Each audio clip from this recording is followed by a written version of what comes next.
ভারী বর্ষণ ও পাহাড়ি ঢলে ধসে গেছে শেরপুর নালিতাবাড়ি ভায়া গাজীর খামার সড়কের প্রায় ১০০ মিটার প্যালাসাইডিং ও পাকা রাস্তা। ফলে চলাচলে দুর্ভোগে পড়েছেন স্থানীয়রা। আপৎকালীন সংকট মোকাবেলায় অস্থায়ীভাবে বালু ভর্তি বস্তা ফেলা হলেও স্থানীয়দের দাবি টেকসই বাঁধ ও সড়ক নির্মাণের।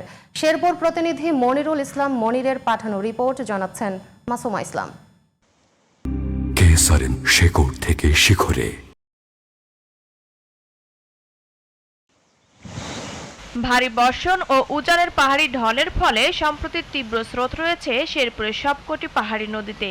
এর মধ্যে নালিতাবাড়ী উপজেলার চেল্লাখালী নদীর পানি বিপদসীমার উপর দিয়ে প্রবাহিত হওয়ায় তীব্র স্রোতের তোড়ে ধসে যায় শেরপুর নালিতাবাড়ি ভায়া গাজীর খামার সড়ক। এতে সড়কটির অন্তত ১০০ মিটার জায়গা জুড়ে থাকা নদী রক্ষা সেট পাইল ও প্যালাসাইডিং সহ ধসে যায়। প্রায় ১৮ ফুট চওড়া রাস্তাটির অবশিষ্ট থাকে মাত্র ৬ ফুটের মতো। ফলে চলাচলে সৃষ্টি হয় দুর্ভোগ।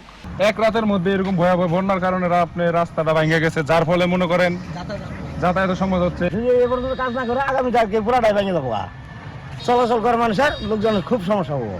দ্রুততম সময়ে টেকসই বাঁধ ও সড়ক নির্মাণ না হলে বাকি সড়কের অংশটুকু ধসের আশঙ্কা স্থানীয়দের।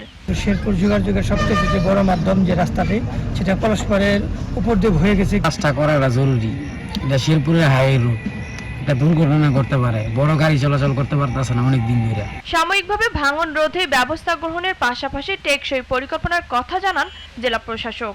ভাঙনটির ব্যাপারে আপৎকালীন সময়ে আমরা কিছু ব্যবস্থা গ্রহণ করছি আপাতত, এবং এর জন্য দীর্ঘমেয়াদী এবং মধ্যমেয়াদী পরিকল্পনা দরকার। স্থানীয় সরকার বিভাগ এবং পার্লামেন্ট বোর্ড দুটি বিভাগ মিলে আমরা একটা আশু সমাধান করতে পারব। মাসুমা ইসলাম, জিটিভি নিউজ।